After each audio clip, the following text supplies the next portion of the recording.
So let me know when it's time to go, and I can hop into these slot-specific Corthian armaments. Or I could just do that now. I mean, you could do that now while I continue to fiddle around with Cool. Well, moderation potential. you have a fun fiddle. Well, there's another good soundbite. So Matt's having a fun fiddle, dealing with all the yeasty peas in in the chat, and I'm going to talk about slot-specific Corthian armaments because hey, we're all here for those tasty tokes. They're good. Have a tasty toke of that.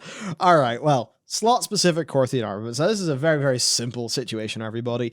You might remember the Corthian armaments. They cost 1,000 Stygia whenever patch 9.1 came out, and you'd use this token, and it would just give you a random bit of gear. Now, that could be a helm, it could be boots, it could be anything. Totally random. Now, when we're gearing up a new character in World of Warcraft, that's not particularly useful, because are you, as a player, going to feel like engaging in that Corthian armament system when you don't even know what you're going to get out of it? Because 1,000 Stygia, it's not the most in the world. It does take a little bit of work to get it. So if you're going to be putting that work in, you would like to know where it's going. In the same way that in Nazjatar, the mana pearls. You know, you'd know that if you were going to get some mana pearls to get some benthic gear, that you would at least get the slot that you want. That didn't really help the people who were, of course, going for the benthic lottery, trying to get the, trying to get the sockets and stuff. But you guys understand my point. Now we're in a far better situation as of patch 9.1.5, where the Corthian armaments are now actually individual tokens on a per slot basis. Now this is great. You can see that the weapon tokens cost 1,500 Stygia. Bit more expensive, but that makes sense because it's a weapon. You can see, and this is a really nice thing as well, because in the old system, you pay 1,000 Stygia, but you got bracers. That's a lot less stats for your 1,000 Stygia than if you got, say, shoulders or a chest piece, right? So that obviously is one aspect that wasn't ideal. So what's good now is that people can specifically target the slots that they want, and that just fits into how WoW gearing actually works.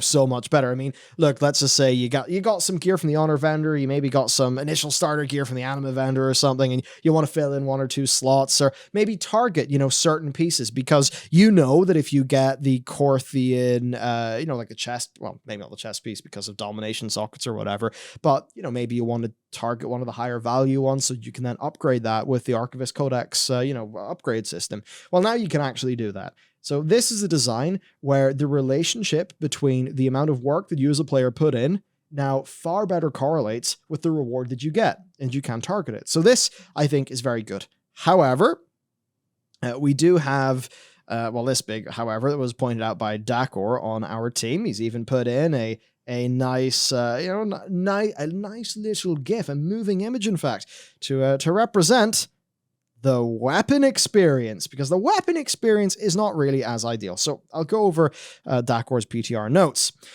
However, after some testing on PTR, it seems the Corthian weaponry token that, the token awards either a main or offhand. It can give duplicate slots in a row. After having used 10 of these weaponry tokens on PTR, it did average out at 5 one-handed weapons and 5 shields. But the first 4 I got were all shields. That means it cost me a total of 7,500 Stygia for a weapon and offhand when it should have only cost 3,000. Nearly triple the cost. Not very satisfying at all, especially if you have very limited Stygia to use across multiple alts. So that's very true. That's basically it. True. It, I suppose, would be nice if there was maybe a 1H, 2H, and offhand token to allow people to target those, with, of course, the costs of those tokens, being appropriate to that. So a little bit of a quibble on the weaponry side of it, but I think we can all agree that overall this is a great change. And as I said at the top of this video, it just does bring me back to the question of why was it not like this at the start? Because surely this could not be that hard to implement. I mean, I don't know exactly what, the process would be for implementing this, but it didn't stop him for benthic gear and mana pearls, did it? It's obviously not that hard to make a token. I mean, come on, they've been doing this shit for years. So I just do then wonder to myself, why did they do it like that? I mean, did they maybe just think, oh, it's Corthian armaments, it's a catch-up thing, just throw in a token, it'll be fine, it'll be fine. Is that maybe what they thought at the start? But then that's a bit weird because when you're in a catch-up gear situation, I mean, you very often will actually want to target specific, specific bits. Or do they do it the initial way, to try to throttle people? Or was it, maybe alluding to what we talked about earlier, just a situation of like, do one token, okay, box ticked, we've got that. Now I really have to move on to the next task because, oh my god, there's only so many weeks before this patch comes out and we're all screaming and crunching in a situation like that, where it is just that thing where we get the very basic first draft version of everything and they then have to put in way, way, way more work to, not way more work. I mean, that extra 10, 20% that's nice to have, but then it's that situation of if everybody did the extra 10 or 20% of work that was nice to have, then the whole patch would have to be delayed, and perhaps that would be untenable, to the investors or something, because you got to remember there's a lot of moving parts in a project like World of Warcraft. It's not just the development team. There's also going to be, having the mount promotion, because the mount promotion is going to go through a different department and they're going to make a bunch of marketing assets for it. And then they're going to have to talk to the team to do the website to get it all on the website and get it pushed to the launcher. You know what I mean? All of that stuff. There's so many moving parts. And that really will disincentivize them to delay a patch, right? So maybe that's why it ended up being like that. But regardless, aside from this little quibble, which hopefully they do solve, maybe some dupe protection per slot there. Well, actually, it's weird dupe protection per slot because some people would maybe re-roll that, wanting to get the same slot but better stats. But for a catch-up perspective, you're not going to care as much about that unless you're really planning on getting this Corthian armament gear and then taking it all the way up to max item level through the Archivist Codex upgrade system, in which case targeting stats will be pretty important to you. So hard to say. That bit's not perfectly ideal, but everything else is way better. So I guess thumbs up to that. Just make it like this, again in future. Basically, I would say to Blizz, find a template for this sort of thing that works, and then just have that stuff locked in as the way you do those things. So then you can, instead of having to iterate the same thing again and again and again every patch, you can maybe put some effort into doing some cool new things.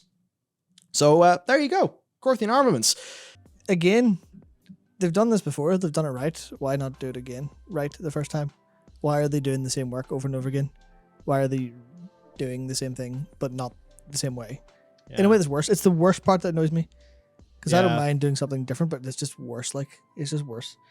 But, also, about them being targetable stats-wise, why not? Why not just make them targetable stats-wise? Why would